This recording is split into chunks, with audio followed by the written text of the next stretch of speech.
Queridos hermanos, muy buenas noches. Hoy es miércoles, hoy tenemos nuestra reunión de liderazgo, así que te pido que puedas comunicarte con tu líder o tus discípulos para que todos podamos estar atentos a la palabra que nuestra pastora tiene para cada uno de nosotros de parte del corazón de Dios. Qué alegría poder reunirnos, tal vez a la distancia, pero estar conectados el día de hoy. Así que Dios los bendiga y empezamos. Bienvenida iglesia, hoy en este día vamos a alabar al Señor con todo nuestro corazón y con un corazón dispuesto a recibir lo que el Señor tiene para nosotros el día de hoy. Así que vamos a decirle al Señor que Él es el que nos da vida para alabarle con todo nuestro corazón. Vamos ahí en casa, vamos a decirle.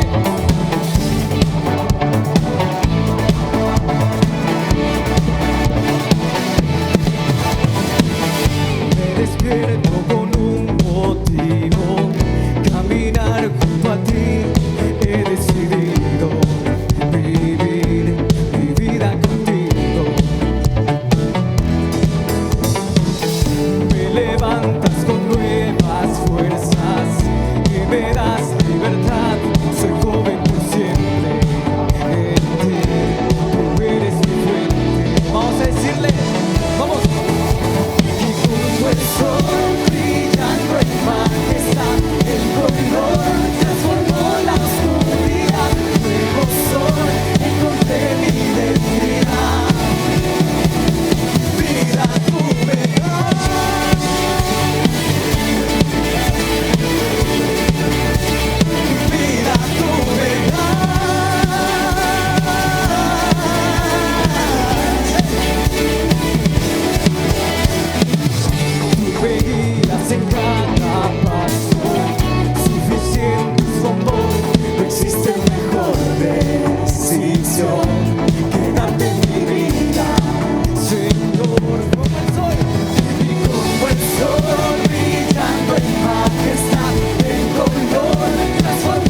Gracias, Padre, por otorgarnos la oportunidad de poder conocer tu palabra. Gracias, Señor. Prepara los corazones, Señor. Prepara las vidas, Señor, que van a recibir tu palabra y que tal vez pueden ser confrontados, Señor. Tú, amado Dios, haces tu obra sobrenatural, Señor, en esta noche, para la gloria de tu nombre. Gracias. Queridos hermanos, estamos conectándonos porque nos espera este estudio de Romanos. En este segundo estudio seguimos con el capítulo 1. Leamos, estamos viendo acerca de la justicia de Dios, que es lo que principalmente enfoca el libro de Romanos. Versículo 16 del capítulo 1 dice: porque no me avergüenzo del evangelio, porque es poder de Dios para salvación a todo aquel que cree, al judío primeramente y también al griego. Porque en el evangelio la justicia de Dios se revela por fe y para fe, como está escrito: mas el justo por la fe vivirá. Lo primero que nos enfoca: no nos avergonzamos del evangelio, porque este evangelio es el poder de Dios. Para algunos es locura, no tiene consistencia, pero es poder de Dios. Y en estos dos versículos que hemos leído, la palabra creer o fe está 4 veces repetido, porque aquí en la fe vamos a tener que enfocarnos muchísimo, porque en el evangelio, que es la palabra del Señor, hay una sola manera en que el hombre se vuelve justo a los ojos de Dios, y esta es a través de creerle a Él, de confiar plenamente en Él. No es una justicia que solamente es algo teórico. Es una justicia que se acata a través de la fe, que se da a través de la fe. Entendamos y comprendamos, porque esto lo vamos a repetir muchas veces. Esa justicia de Dios, a través de esa justicia de Dios recibimos las bendiciones de Dios. Y en todo este libro, que no lo vamos a poder tal vez estudiar todo el libro, ¿no? Pero vamos a ir viendo las partes resaltantes que nos dan el mensaje clave de este mensaje global que Dios ha dado a través de Pablo. ¿Cómo el hombre puede ser hallado justo? ¿Cómo puede ser hallado justo? Había esta pregunta desde el Antiguo Testamento. Si Job se preguntó, también el profeta Habacuc se preguntó: ¿cómo el hombre puede ser justo? Entonces nos remontamos al Nuevo Testamento, que fue escrito en griego, y nos habla de la fe. El hombre no es justo por sus propias habilidades o su propia justicia. El hombre es hallado justo por la fe, por la fe. Y la fe, ¿qué es? La fe no es algo teológico nada más. Algunas personas lo ven desde el lado teológico, un lado frío, inerte. No, la fe que habla aquí en la palabra de Dios es una fe que involucra el carácter de una persona y involucra también algo muy importante: el compromiso con Dios. Una persona que le cree a Dios, realmente que le cree, se va a comprometer con Dios. va a tener un compromiso con Dios, porque sin compromiso es solo una fe seca. Entonces, ¿qué es lo que ahorita nos falta muchísimo y está atacando mucho el enemigo en todo lo que es nuestra carnalidad? Es el compromiso. La gente no se quiere comprometer. Inclusive tenemos el problema de que muchas veces hay infidelidad en el matrimonio, hay infidelidad en todos los estratos de la humanidad. Entonces, la fe involucra, esta fe que vamos a describir a lo largo de este tiempo, es una fe que involucra carácter e involucra compromiso. ¿Ok? Ahora, la palabra de Dios dice que Dios tuvo que prácticamente descargar su ira contra su propio Hijo Jesús. ¿Por qué? Porque cuando vio a Jesús en la cruz, ahí estaba lleno de pecado. No el pecado que Él cometió, sino el pecado que nosotros cometimos. Y Él se los puso todo encima. La ira de Dios tuvo que desatarse contra Jesús. Vamos a ver 3 aspectos importantes a lo largo de este capítulo. El primero es que Dios va a desatar su ira contra la humanidad. ¿Por qué? Por el pecado. Prácticamente el pecado es lo que nos ha manchado a todos. No hay en este momento ninguna justificación delante de Dios. No hay personas inocentes y buenas. Todos hemos pecado. Todos estamos destituidos. Desde que un bebé nace, ya nace en pecado. Y solamente la decisión de uno de podernos acercar a Dios confiadamente, podemos hacer que realmente pueda funcionar la obra redentora de Jesucristo. ¿Pero por qué? Porque Dios se ha propuesto, por su grande misericordia, perdonar.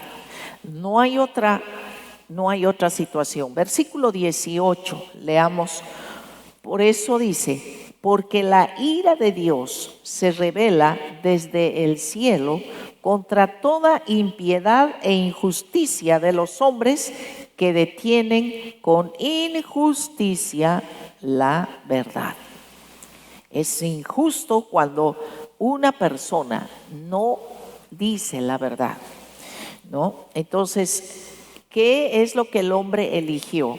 Eligió el mal, eligió el caminar en la falsedad y en la mentira. Entonces, Dios, ¿qué dice aquí?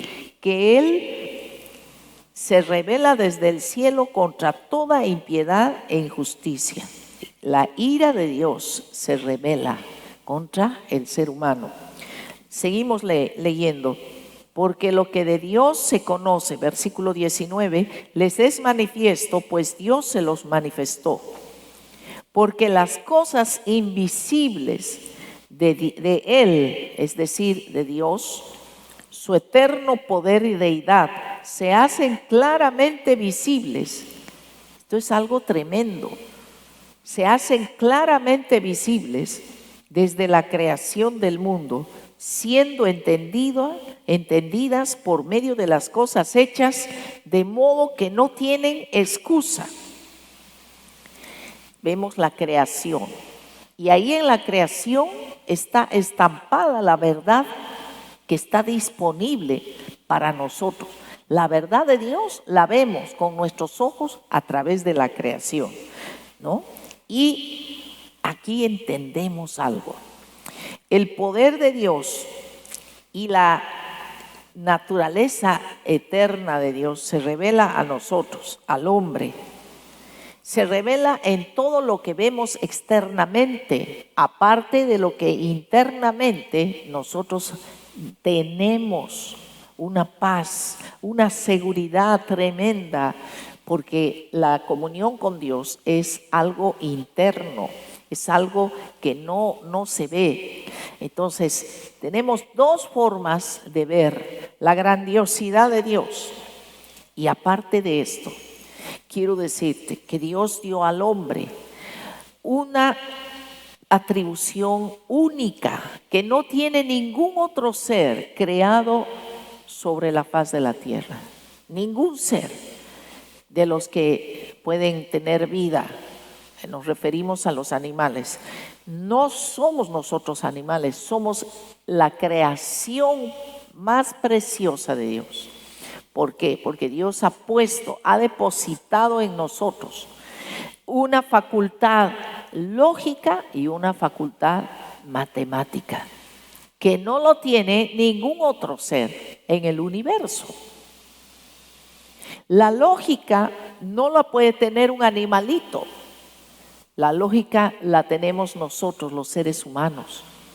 Porque, por ejemplo, una persona que está dedicada al estudio de las estrellas, por lógica y por las matemáticas que son inalterables, a las cuales el ser humano tenemos acceso, porque tenemos la naturaleza de Dios. Un astrónomo, o sea, un hombre dedicado o mujer a las ciencias del universo, puede calcular cuánto tiempo tiene una estrella, miles de años.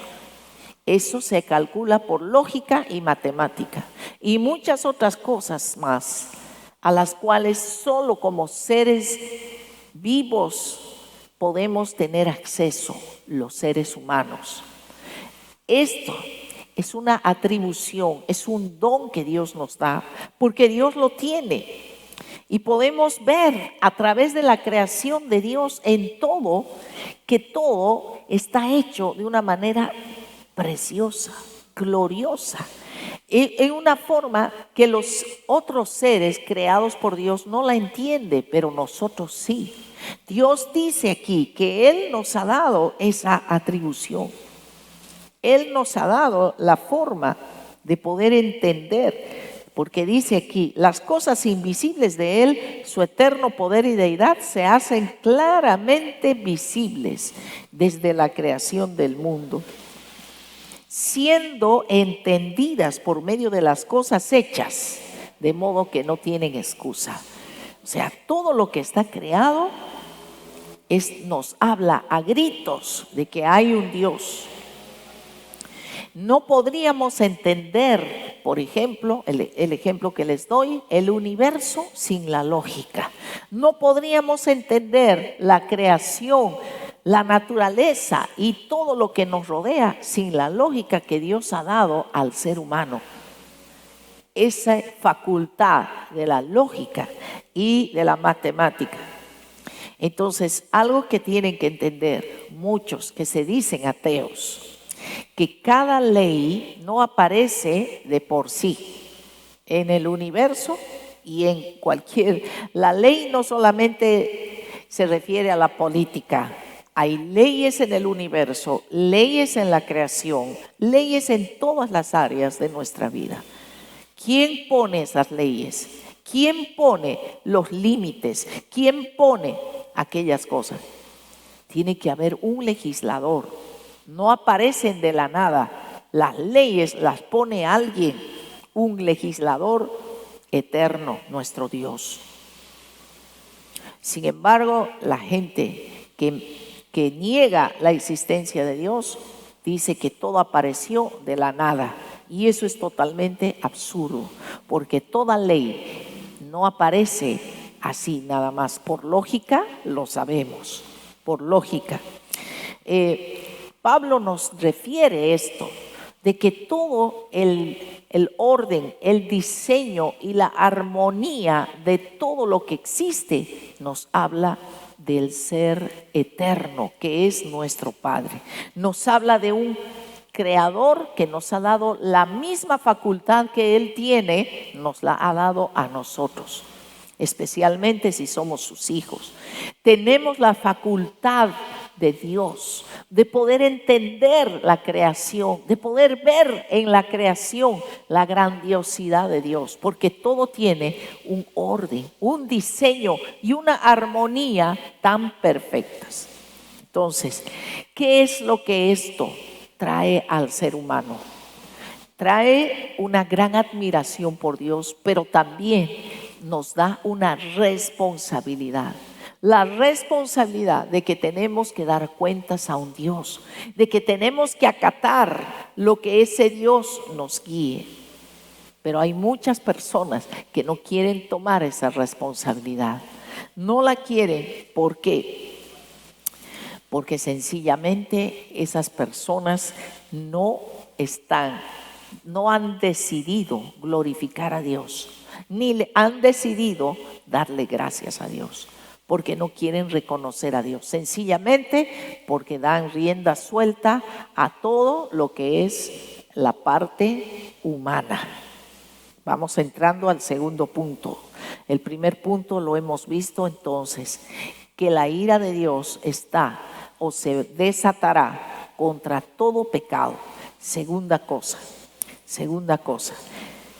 verso 21 lo refiere, que no glorificaron a Dios ni le dieron gracias. Verso 21, pues habiendo conocido a Dios, no le glorificaron como a Dios ni le dieron gracias, sino que se envanecieron en sus razonamientos y su necio corazón fue entenebrecido. Qué tremendo, qué tremendo.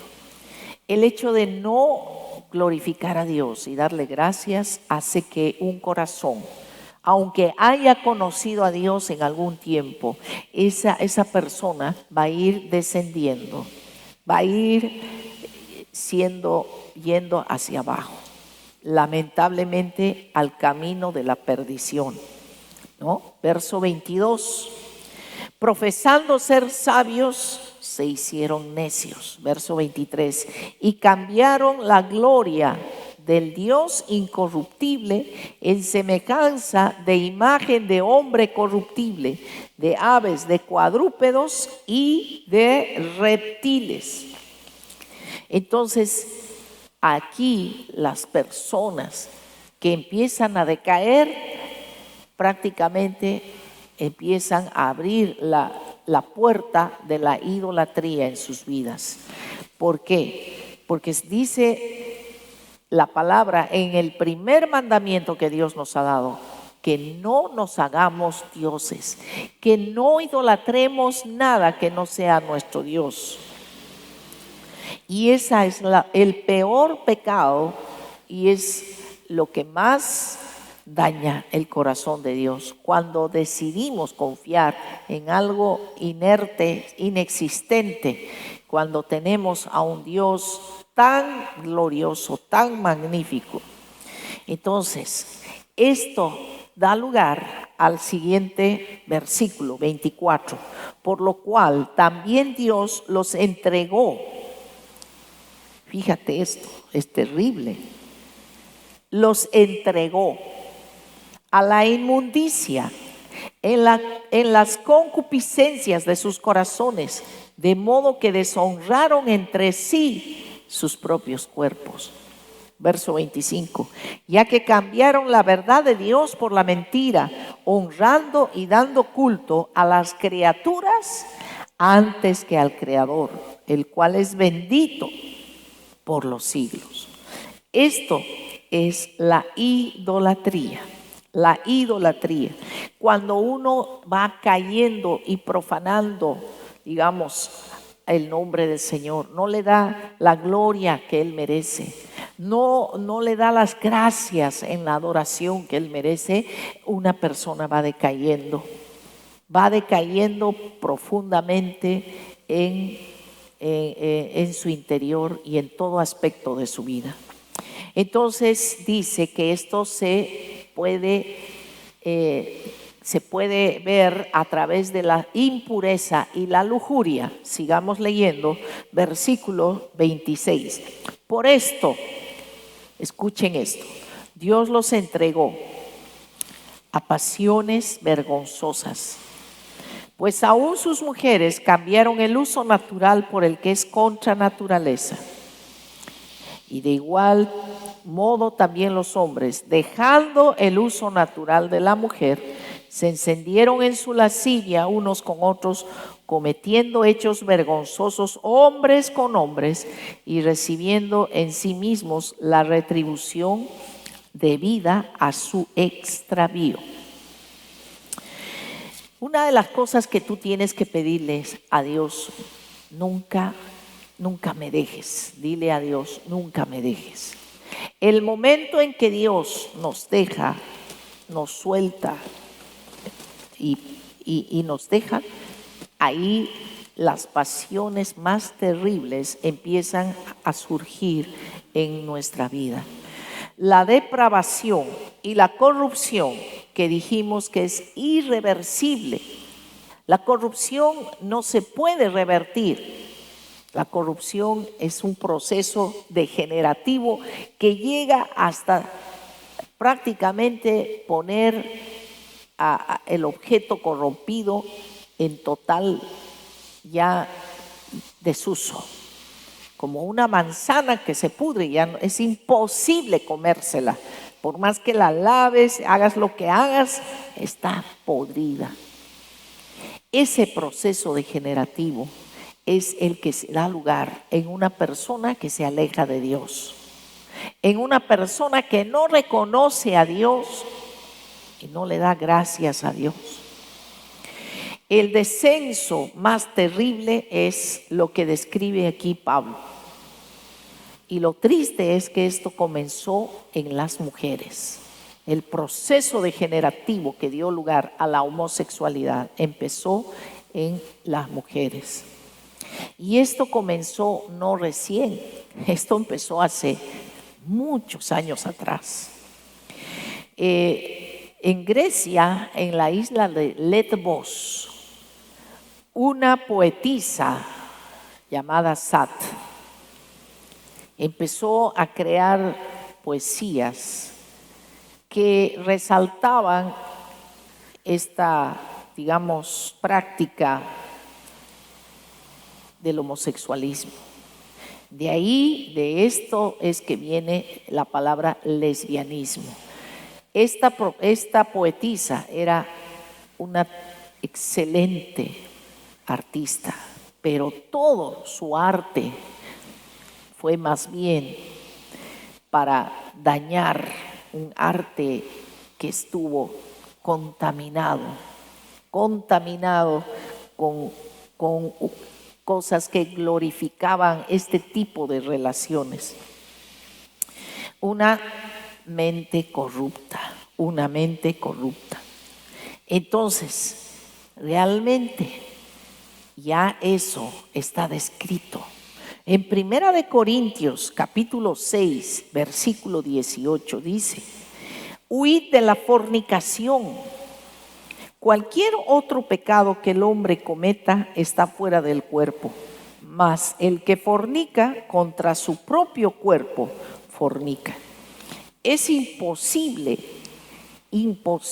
cometer una inmoralidad sin tener que dañar el cuerpo. El cuerpo se daña con el pecado, y no solo el cuerpo, la mente y todo lo que uno es queda gravemente afectado con el pecado, dañando nuestro cuerpo y todo nuestro ser en su integridad. Entonces, vamos a entrar a la tercera parte de verso 28. Verso 28 dice: y como ellos no aprobaron tener en cuenta a Dios, Dios los entregó a una mente reprobada para hacer cosas que no convienen, estando atestados de toda injusticia, fornicación, perversidad, avaricia, maldad, llenos de envidia, homicidios, contiendas, engaños y malignidades, murmuradores, o sea, chismosos, detractores, aborrecedores de Dios, injuriosos, soberbios, altivos, inventores de males, desobedientes a los padres, necios, desleales, sin afecto natural, implacables, sin misericordia. 21 cosas que menciona aquí, que llevan a la máxima depravación de una persona. El humanismo se opone terriblemente a la idea de sujetarse a Dios. El humanismo está en contra, totalmente en contra de glorificar a Dios y menos de darle gracias. ¿Por qué? Porque los humanistas, porque los que ya están descendiendo a este hueco horrible, no quieren hacerse ellos responsables de sus acciones. No quieren entender si no es la misericordia de Dios y alguien que está orando y pidiendo compasión a Dios por estas personas. ¿Quiénes son los que tenemos que orar? Nosotros. No juzgar, no señalar, ni estar criticándoles. Tenemos que orar por esta gente, porque verdaderamente todos hemos sido sacados de un hoyo profundo. Por la misericordia de Dios es que ahora podemos entender muchas cosas y podemos frenar o podemos por lo menos saber de que al ser nuevas criaturas estamos empezando un proceso regenerativo, nos estamos regenerando, pero todo lo que somos, este cuerpo principalmente y todo lo que existe está destinado a perecer. Entonces,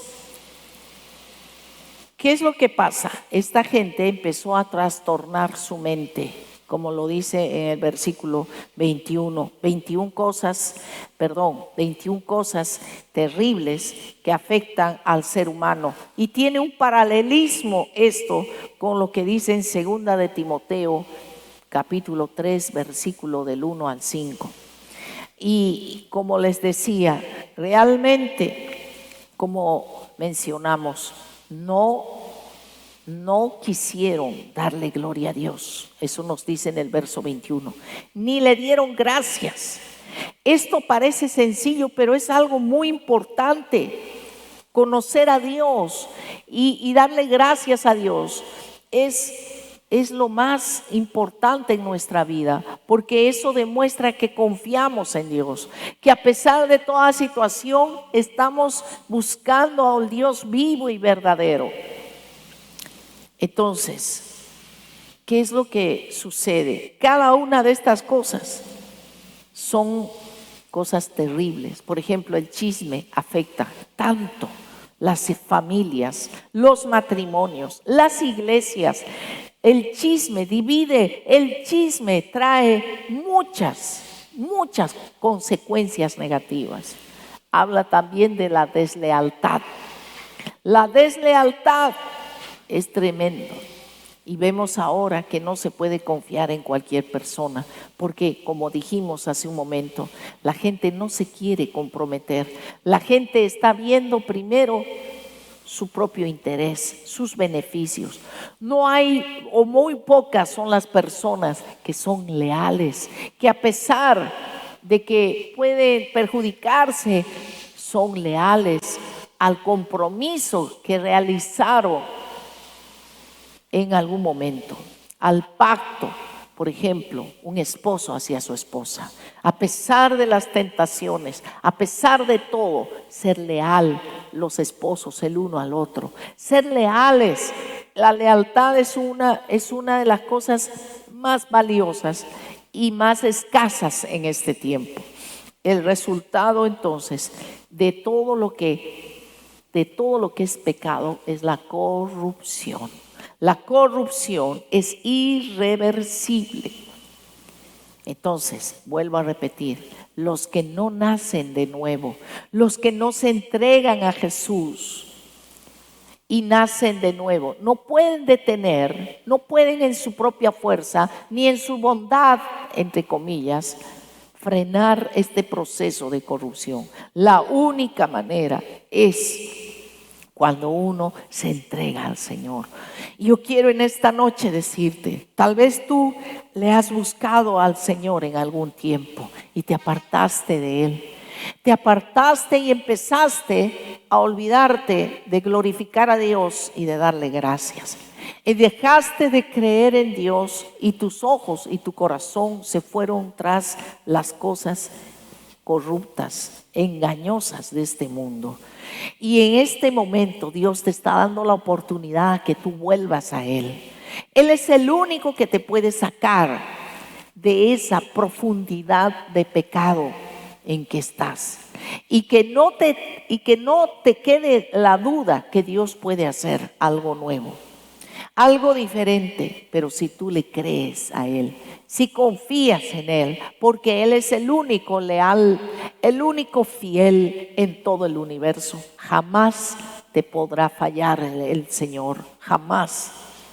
Y quiero guiarte a una oración que si tú no lo has recibido en tu corazón, hoy lo aceptes. Y si te vas a reconciliar, lo hagas de corazón.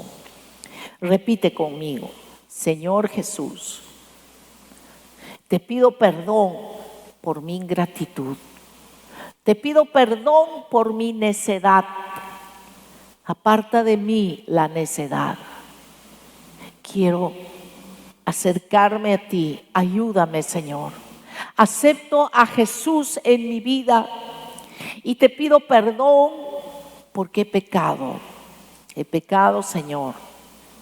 Y quiero entrar en una relación contigo nueva y fresca. Gracias, Señor, porque tú has muerto por mí. Gracias. Bien, queridos hermanos, una de las cosas que tú tienes que tener bien claro en tu vida: nunca le des la espalda a Dios. Él no te va a dar la espalda. Tú te alejarás de Él. Si es que te apartas en tu comunión con Dios, estás en un grave peligro. Tu comunión con Dios es alejarte de cualquier tipo de idolatría y buscarlo a Él todos los días, reconociendo la gloria de Él en tu vida y reconociéndolo en gratitud, dándole gracias. Así que hoy yo te puedo decir que Dios te ha hablado a ti. Levántate, no te condenes. Tú le has pedido perdón a Dios y Dios te ha perdonado, pero tienes que pedir ayuda. Aquí tenemos varios números telefónicos. Te queremos ayudar, te queremos ayudar. Tienes que integrarte en la iglesia. No, la iglesia no es solamente que escuches una prédica cada cierto tiempo. Es que tú puedas tener comunión con otros cristianos, que te puedas integrar a los grupos virtuales que hay en diferentes días y diferentes horas, de acuerdo también a tu edad y etcétera. Pues tú puedes integrar y puedes crecer espiritualmente y estar bajo una protección espiritual. Ese es mi consejo para ti. Voy a orar en este momento. Padre, quiero darte gracias por estas personas que ahora han podido restaurar su relación contigo y muchos se han entregado a ti. Ayúdalos, Señor, para seguir adelante. Y Padre, quiero darte gracias también por cada hermano y hermana, a cada uno de tus hijos que con amor y gratitud te honran. Y esa honra se materializa a través de sus diezmos y sus ofrendas. Hoy yo los bendigo a ellos, Señor, porque con esa fe que tú has puesto en sus corazones, tú puedes bendecirlos y cubrirlos y protegerlos. Señor, levanta a tus hijos, Señor, que ahorita en este momento están en aflicción. Ayúdalos a los que están enfermos, a los que están en este momento sacudidos por el dolor de ver a un familiar enfermo. Dios, te pido que derrames un espíritu de oración y un espíritu de gratitud para honrarte siempre a ti en medio de cualquier situación, y tú obrarás de una manera sobrenatural. Gracias, Señor. Bien, queridos hermanos, estamos ya muy cerca de este domingo 7 y vamos a tener este domingo dos grandes acontecimientos. La Santa Cena, que la vamos a celebrar virtualmente, cada uno preparando en su casa todo lo que necesita para la Santa Cena, y también voy a orar por todos los que han dado su primicia. Todos los que han dado su primicia, yo quiero orar, voy a orar por todas las primicias que se han traído aquí a la iglesia. Y vamos a bendecir estas vidas, porque es muy importante el hecho de que tú te hayas acordado de tu Dios en todo este primer mes del año. Pues Dios, todo lo que resta de este año no te va a dejar pasar ninguna necesidad. Bien, amados hermanitos, mañana temprano estamos orando a las 6 de la mañana durante todos los días de lunes a sábado. Que Dios me los bendiga.